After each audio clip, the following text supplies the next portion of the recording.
Hey YouTubers. Okay, I'm sorry that my hair looks like crap. I just got up, but I really wanted to get this video out of the way. Okay, so lately a lot of people have been asking me about my my hair looks like crap, about my tragus piercing. So I decided, why not do a video about it. So a lot of people ask me the pain level and everything like that, and what do they do when you're about to get it pierced and stuff. So I thought I'd just take you through my day, what happened and stuff like that. So about 3 weeks ago, I got my tragus pierced. It was the first piercing that I had gotten in a tattoo shop. I wasn't planning on getting it. I'm sorry, I'm watching the Olympics.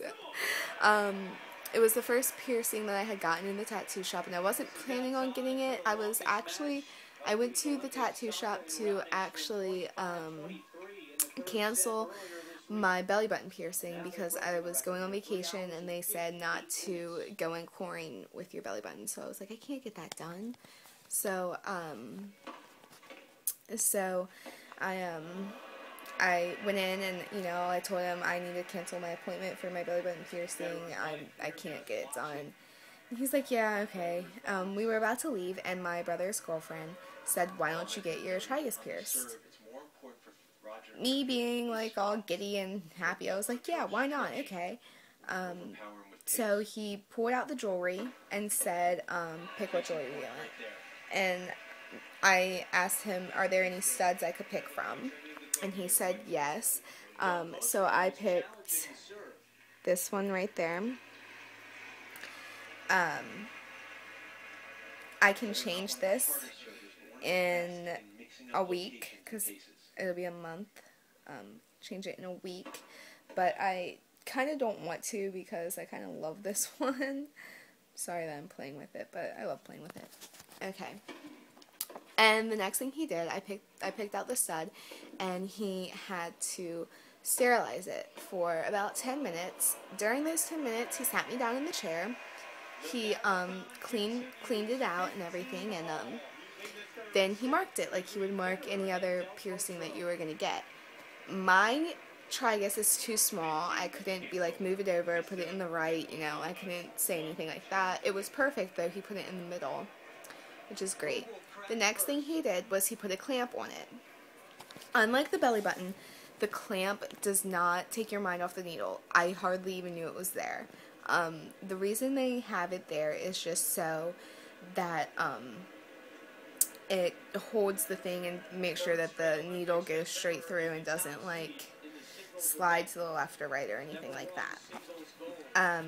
The next thing he did was he stabbed the needle through. This was about a 4 on the pain level. The only reason it was a 4 was because I heard it crunch. Some people hear it, some people don't. I'm the type of person that when I hear something, I say, oh my god, that must hurt. And then I start thinking, oh my god, it hurts, So that's the only reason it was a 4. The next thing that he did was he left it in there for about 2 minutes, a good 2 minutes, to get the jewelry ready and stuff. So he got the jewelry ready, and the next thing he did was switch the needle for the jewelry. This was a 6-7, this pain, because the only reason it was a 6-7 is because they used the same size needle as the jewelry. So there's no wiggle room at all. It's just straight through, and it hurts. But the pain is only for about 30 seconds. Then it's done. It's done, and you don't have to worry about it anymore.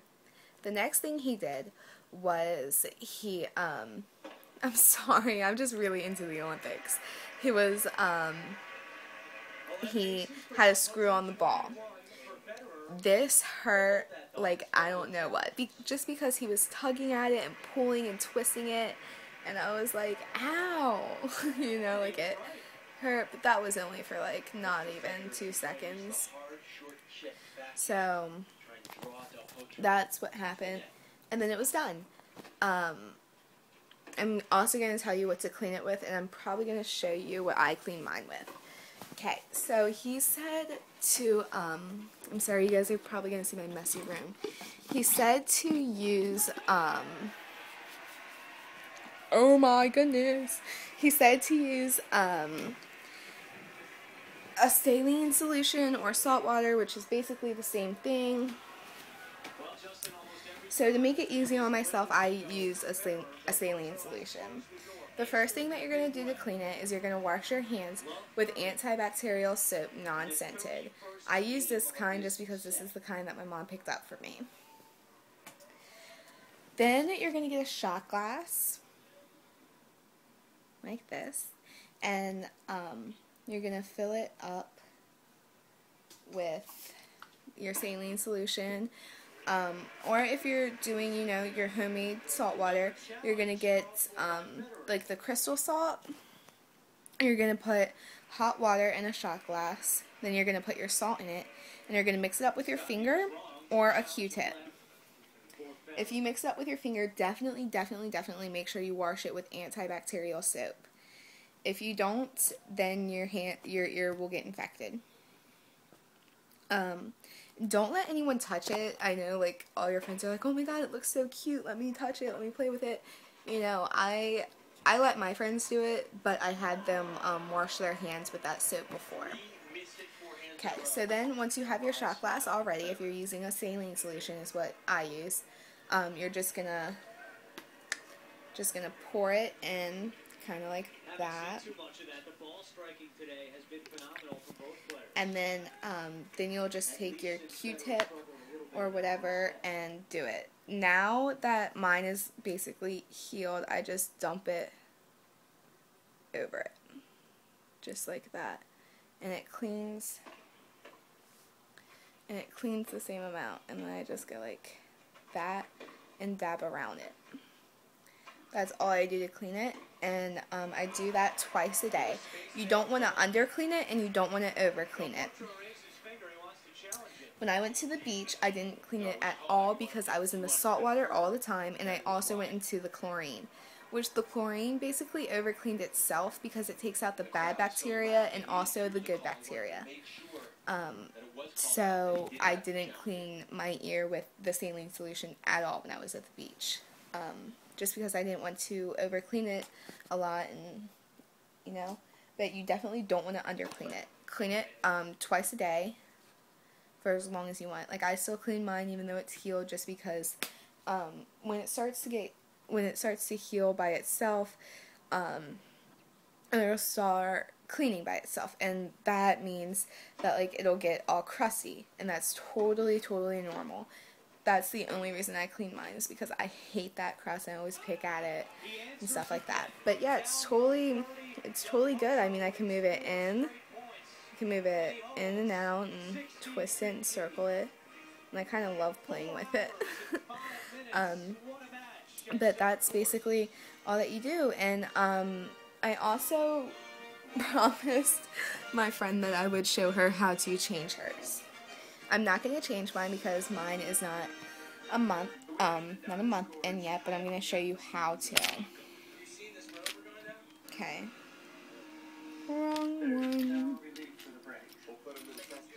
the only one I can find? Okay. This is the ring that I'm going to change it whenever I do. It has a blue little diamond in it, and it's like this. Okay, for your Tragus rings, it's really different than all the other rings. Oh my goodness, how am I going to hold the camera? Okay, good. Okay, so you don't remove the back. The back is flat, like that. You don't remove that. You remove the front, the ball. You remove that. Okay, so, and then you're going to put it in from the back forward. And then you're just going to screw your ball on. And it'll be in. So it's different from everything else. You do it from the back forward. So that's the basically only difference. And I think this video is long enough. I mean, I told you everything. I told you how to clean it. told you how to change it, and I told you my experience. So, bye YouTubers!